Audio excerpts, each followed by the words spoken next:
Crucial দুইটা topic, concussion এবং lucid interval নিয়ে আমরা আলোচনা করব। তো কনকাশনের আর একটা নাম আছে, সেটা হচ্ছে কমোশিও সেরিব্রি। সেরিব্রি আছে, তার মানে বুঝতেই পারতেছি ব্রেন রিলেটেড কোন একটা বিষয়। যখন কারো মাথায় ইনজুরি করা হয়, হেড ইনজুরি করা হয়, তখন তার যে সেরেব্রাল ফাংশন বা সেরেব্রাল হেমিস্ফিয়ারের যে ফাংশন, সেটা আইদার পার্শিয়ালি অথবা কমপ্লিটলি প্যারালাইসিস হয়ে যাইতে পারে। এবং এটা হইলে ওই হেড ইনজুরির পরে ইমিডিয়েটলি একটা আনকনশিয়াস স্টেট আসে। আনকনশিয়াস মানে কি, সে অজ্ঞান হয়ে গেছে, সো এরকম একটা স্টেট আসবে। এই স্টেটটাকে আমরা কনকাশন বলে থাকি। আশা করি বোঝা গেছে। তো এই কনকাশন স্টেট বা অবস্থাটা কিন্তু একটা টেম্পোরারি অবস্থা। ইমিডিয়েটলি হেড ইনজুরির পরে এই আনকনশিয়াসনেসটা হইল, এরপরে পার্সনটা কিন্তু আবারও নর্মালি ব্যাক করতে পারবে। কনকাশন হইলে ওই যে বললাম যে পার্সনটা কিন্তু স্পন্টেনিয়াসলি রিকভারি করবে একটা পর্যায়ে, এবং তার অ্যামনেশিয়া হইতে পারে। অ্যামনেশিয়া মানে ফরগেটফুলনেস, হ্যাঁ। সো ফরগেটফুলনেস বা সে ভুলে যাচ্ছে, তার স্মৃতিশক্তি লোপ পাচ্ছে। কনকাশনটা হচ্ছে ফলোড বাই অ্যামনেশিয়া, তারপরে স্পন্টেনিয়াস রিকভারি, এটা হবে। অর্থাৎ কনকাশন হওয়ার পরে পার্সনটার অ্যামনেশিয়া হইতে পারে এবং সে স্পন্টেনিয়াসলি রিকভারি করবে। এটার কারণ কি, আসলে কনকাশনটা কেন হয়েছে? ওই যে আগেই বলছি যে সেরেব্রাল হেমিস্ফিয়ার বা সেরেব্রাল ডিসফাংশন হইলে পার্শিয়ালি হইতে পারে, কমপ্লিটলি হইতে পারে, সেটার কারণেই হয়। তো এখানে আমরা একটা ওয়ার্ড ইউজ করতে পারি, সে হচ্ছে ইলেকট্রোফিজিওলজিক ডিসফাংশন। হ্যাঁ, সো এখানে কিন্তু আমাদের যে রেটিকুলার সিস্টেম আছে, রেটিকুলার অ্যাক্টিভেশন সিস্টেম ব্রেইনের, সেটাতে মেইনলি এই ডিসফাংশনটা হয়। এবং এইটা হওয়ার মেইন যে কারণ, হেড ইঞ্জুরির ফলে সেরেব্রাল হেমিস্ফিয়ারটা কিন্তু অনেক রোটেট করে, অনেক বেশি মুভমেন্ট হয়। এবং এই যে হুটহাট এরকম রোটেশন হচ্ছে, এর ফলে আমাদের ব্রেইন স্টেমটাও কিন্তু মানে এর শিকার হচ্ছে। এভাবে এই ডিসফাংশনটা হইতে পারে। এবং মেকানিজমটা এরকম যে আইদার অ্যাক্সিলারেশন অথবা ডিসিলারেশন হেডের হইলে নর্মালি এই বিষয়টা সেরেব্রাল যে কনকাশনটা সেটা হইতে পারে। অ্যাক্সিলারেশন মানে হচ্ছে হেডকে মানে অনেক বেশি বাড়ি দিয়ে দেখা গেছে যে হেডকে গতিশীল করে দেওয়া হয়েছে। এই জায়গায় হেড ছিল, বাড়ি দিয়ে হেডকে ওই জায়গায় নিয়ে গেছে। অপরদিকে ডিসিলারেশন মানে হচ্ছে যে হেড হয়তো বা গতিতে ছিল, আমি হেডকে বাড়ি দিয়ে সে হয়তো বা দৌড়ানো অবস্থায় ছিল, রানিং অবস্থায় ছিল, আমি হেডে বাড়ি দিছি, তার যে গতি ছিল ওটাকে থামাই দিছি, ডিসিলারেশন করে দিছি। সো এভাবে কিন্তু অ্যাক্সিলারেশন বা ডিসিলারেশন অফ হেডের মাধ্যমে এই সেরেব্রাল কনকাশন করা যাইতে পারে। এবং এর ফলে হেড ইঞ্জুরির ফলে কিন্তু ভায়োলেন্ট হেড মুভমেন্ট হয়। এবং এই যে ভায়োলেন্ট হেড মুভমেন্ট হচ্ছে, এটার ফলে কি হচ্ছে, আমাদের যে নার্ভ ফাইবারসগুলা বা অ্যাক্সনসগুলো আছে, সেগুলার কিন্তু স্ট্রেচিং হচ্ছে, বা যাকে শেয়ারিং অর স্ট্রেচিং বলতে পারি। স্ট্রেচিংয়ের ফলে কিন্তু দেখা যাইতে পারে যে এগুলো ড্যামেজ হচ্ছে, নার্ভ ফাইবার বা অ্যাক্সনগুলা। এবং এই ড্যামেজগুলোই আলটিমেটলি এই কনকাশন ক্রিয়েট করতেছে।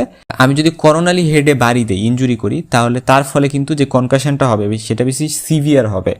অপরদিকে আমি যদি স্যাজাইটালভাবে দেই, তাহলে স্যাজাইটালভাবে যে কনকাশনটা হবে, স্যাজাইটালভাবে অর্থাৎ অ্যান্টিরিয়র টু পোস্টেরিয়র যে ইনজুরিটা, এটা কিন্তু মানে মাইল্ড টু মডারেট এই টাইপের ইনজুরি করবে, এবং কনকাশনটাও এরকম অত বেশি সিভিয়ার হবে না।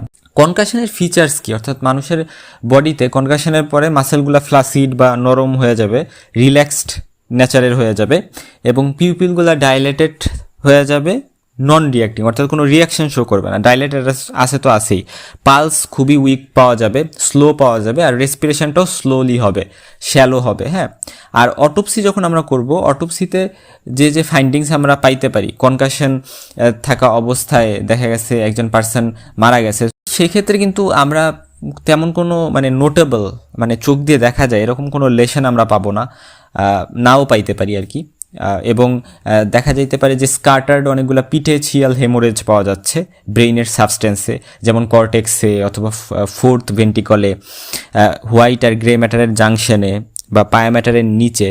তারপরে oedema and foci of myelin degeneration পাওয়া যাইতে পারে, এরিয়া অফ ইনজুরির নিচে কন্টিউশন পাওয়া যাইতে পারে। সো ওভারঅল এরকম কিছু পোস্টমর্টেম ফাইন্ডিংস বা অটোপসি ফাইন্ডিংস কিন্তু আমরা পাইতে পারি। এরপরে আমরা লুসিড ইন্টারভাল নিয়ে একটু ডিসকাস করতে চাচ্ছি। কনকাশনে আমরা জেনে আসছি যে ইমিডিয়েটলি পার্সনটা হেড ইনজুরি পরে আনকনশিয়াস হয়ে যাচ্ছে, অজ্ঞান হয়ে যাচ্ছে। তারপরে পার্সনটা স্পন্টেনিয়াসলি স্লোলি রিকভার করে এবং তার কনশিয়াসনেস ফিরে পায়। কিন্তু পার্সনটা ওই কনশিয়াসনেস ফিরে পাওয়ার পরে আবারও আনকনশিয়াস হয়ে যাইতে পারে গ্রাজুয়ালি। কেন? কারণ তার যে হেড ইনজুরিটা হয়েছিল ওটা যে ব্রাম আছে ওই সেরেব্রামকে কম্প্রেস করতে পারে এবং ওই কম্প্রেশনের একটা ইফেক্ট হিসেবে গ্রাজুয়ালি, যদিও সে কনসাস কিছুক্ষণ ছিল, তারপরে সে আবারও আনকনসিয়াস হয়ে যেতে পারে। সো ফার্স্টে সে হুট করে কনকাশনের ফলে আনকনসিয়াস হয়ে গেছিলো, তারপরে সে জ্ঞান ফিরে পাইছে, কিছুটা টাইম সে জ্ঞানে ছিল, তারপরে সে আবার আনকনসিয়াস হয়ে গেল সেরেব্রাল কম্প্রেশনের কারণে। তো এই যে মাঝের যে টাইমটা, যেই টাইমটাতে সে কনসিয়াস ছিল, সে জ্ঞানে ছিল, সেই পিরিয়ডটা বা সেই ইন্টারভালটাকে আমরা বলতেছি হচ্ছে lucid interval of head injury. আশা করি বোঝা গেছে, একেবারে ক্লিয়ার কিন্তু। হ্যাঁ, সো আমরা ডেফিনেশন এভাবে বলতে পারি, a period intervenes between two stage of unconsciousness is called lucid interval. এবং এটা হচ্ছে দেখা যায় যে 30 থেকে 40% কেসে এটা পাওয়া যায় লুসিড ইন্টারভাল, মানে এই যে হেড ইনজুরির যে কেসগুলো আছে এর মধ্যে। এবং লুসিড ইন্টারভাল হচ্ছে স্পেশালি ইন্ডিকেট করে এপিডুরাল হেমাটোমাকে, মানে এপিডুরাল হেমাটোমা যদি হয় inner table of the skull এবং ডুরাম্যাটার এর মাঝে যদি হেমাটোমা পাওয়া যায়, তাহলে সেই ক্ষেত্রে একটা হাই চান্স থাকে যে লুসিড ইন্টারভাল পাওয়া যাবে। এর দ্বারা আমরা কি বুঝলাম, যে এক্সট্রাডুরাল যে হেমোরেজ আছে সেখানে কিন্তু লুসিড ইন্টারভাল প্রেজেন্ট থাকে প্রমিনেন্টলি। হ্যাঁ, এক্সট্রাডুরাল হেমোরেজে কিন্তু এই যে র্যাপিড কম্প্রেশন হবে এবং এই কম্প্রেশনের ফলে মানে ফিউ আওয়ার্স অফ দ্য ইনজুরির মধ্যেই কিন্তু লুসিড ইন্টারভালটা পাওয়া যাবে। কিন্তু সাবডুরাল হেমোরেজ যদি হয়, অর্থাৎ এক্সট্রাডুরাল হেমোরেজ বা অন্য হেমোরেজে যেমন সাবডুরাল হেমোরেজ, এক্ষেত্রে কিন্তু রিলেটিভলি স্লো কম্প্রেশন হবে এবং ওই ক্ষেত্রে লুসিড ইন্টারভালটা ওরকম প্রমিনেন্টলি বোঝা যাবে না। লুসিড ইন্টারভালের ক্ষেত্রে এটা কিন্তু একটা মেডিকেল ইমার্জেন্সি হিসেবে দেখা হয়, যদিও এমন হয় যে পার্সনটা কনশাস, পার্সনটা জেগে আছে, বাট স্টিল আমরা কিন্তু জানি যে পরবর্তীতে একটা ঝামেলা হয়ে যাইতে পারে। সো এই ক্ষেত্রে কিন্তু তার প্রপার ট্রিটমেন্ট দিতে হবে। যদি এরকম হয় যে তাকে আবার বাসায় পাঠাই দেওয়া হয়েছে, হ্যাঁ, তাকে কি করা হয়েছে, তাকে বাসায় পাঠাই দেওয়া হয়েছে ওই লুসিড ইন্টারভালের টাইমে, তখন সে কিন্তু এমন হইতে পারে যে হসপিটাল থেকে ডিসচার্জ পাইয়া বাসায় যে মরে গেছে।